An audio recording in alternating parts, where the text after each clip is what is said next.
I'm going to build an entirely new world, and for that I need you. Well, really, I need the tailed beast that's inside you. Yes, I've grown from a man to a god. In fact, I'm the only one who can. I'll do it. Using the Death Note, I'll change the world. I am the god of the new world.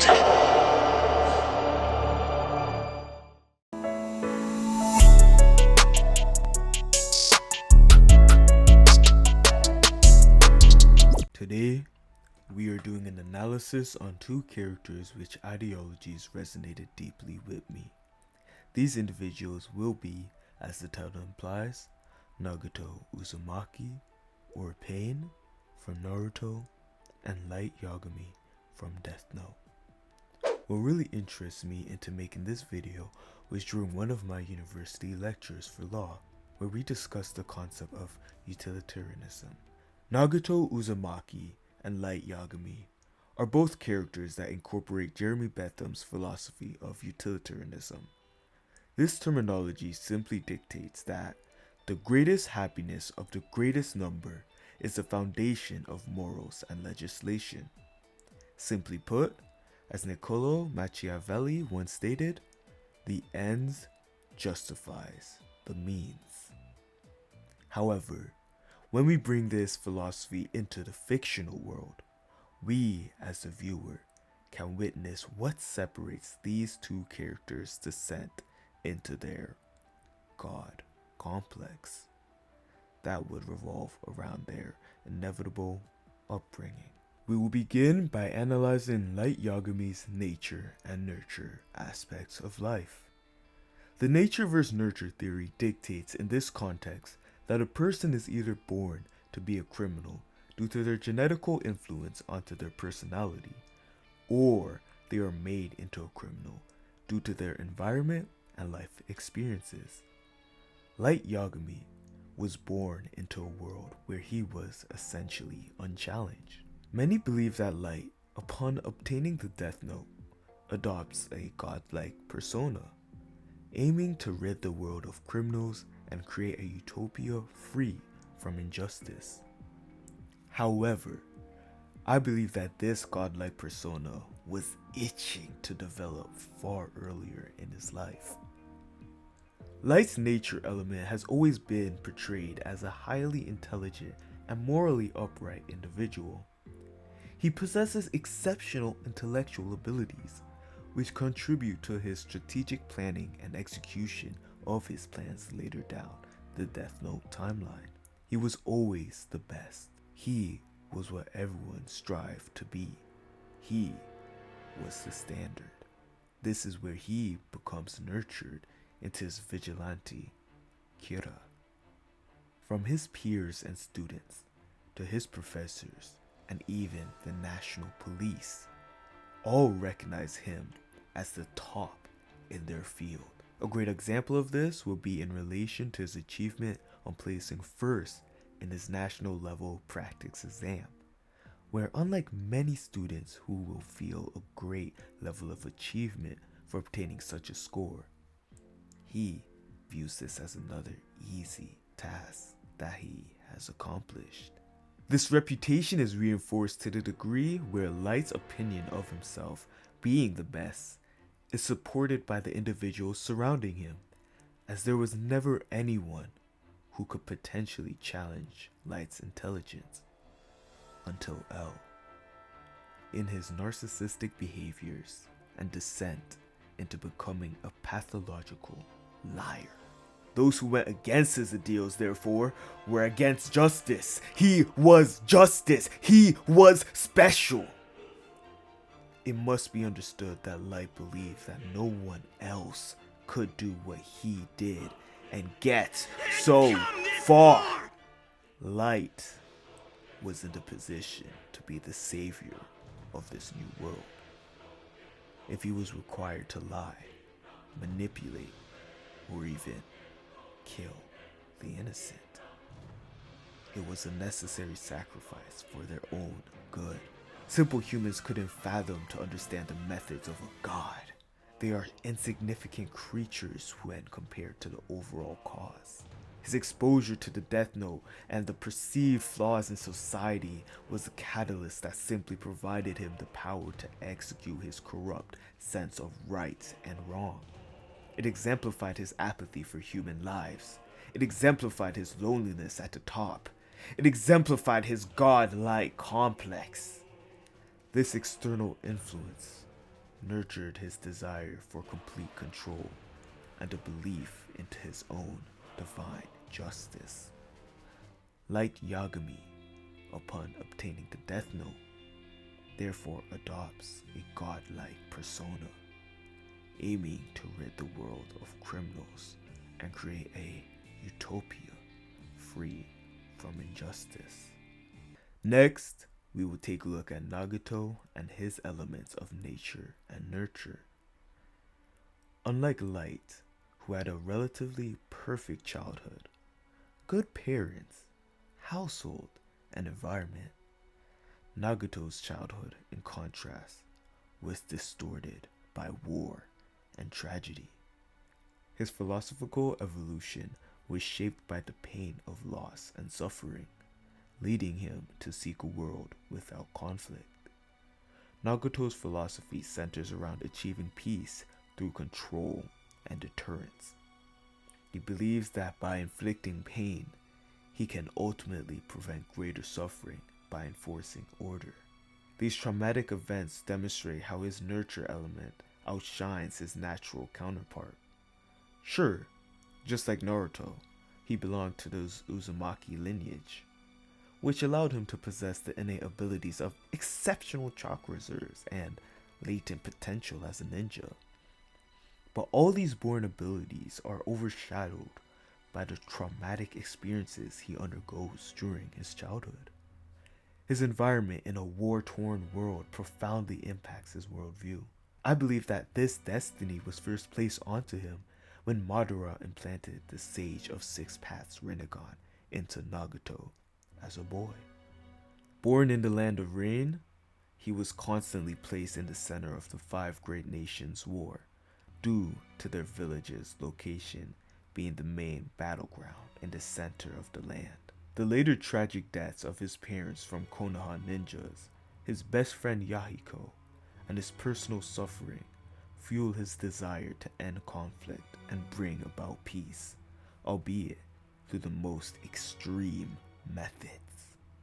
Nagato's experiences shape his philosophy and ultimately lead him to adopt the identity of pain, similar to Light adopting Kira. When Nagato met Jiraiya saw potential of finding the savior of the world due to Nagato's eyes, which resulted in their training in ninjutsu. Nagato, alongside his friend Yahiko and Konan, later formed the Akatsuki, with the ideal mission to bring an end to war. However, the Akatsuki was manipulated by Hanzo, Danzo, and Obito, resulting in the loss of Yahiko by Nagato's hands. This event's significance is that it led Nagato to his new ambition. The objective? To bring peace in his own method. The death of his best friend allowed him to develop his newborn ideology that through pain, peace will be delivered. The greatest flaw between Light Yagami and Nagato Uzumaki is that they took on a role no man should ever attempt. They tried to play the role of God. Light Yagami, in his pursuit of world peace, at first kills only criminals. This later manifests into the killing of people who attempt to stop him from fulfilling his ideology. He therefore believes that those who go against his ethical code should be punished. In essence, those who go against his commandments must be punished by death. He becomes stressed when his plans are not executed accordingly, or when others break his trust. Quite ironic, isn't it? Light's philosophy is rooted in utilitarianism. He views himself as a judge and the executioner who sacrifices individuals' lives for the greater good, seeking to maximize happiness by eliminating perceived threats. I couldn't decide if he was truly a psychopath or a sociopath, as he portrays aspects of both. If you believe you know which disorder can be applied to Light, let me know in the comments down below, because I genuinely couldn't decide.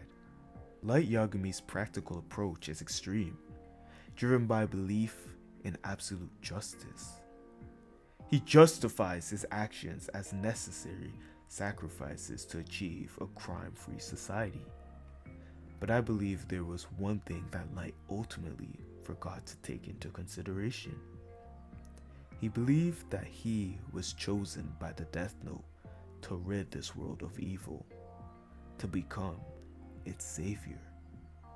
However, Ryuk, his Shinigami, explicitly states to Light that he was not chosen. Ryuk was simply bored. He dropped the note on a whim, and was merely luck that led Light to this power. Nagato's utilitarianism is more complex. He seeks to end conflict through fear and pain, believing that a world united by suffering can deter future wars. This brings short-term peace to the world, maximizing the falsified happiness of a society due to their fear of war taking all their built peace.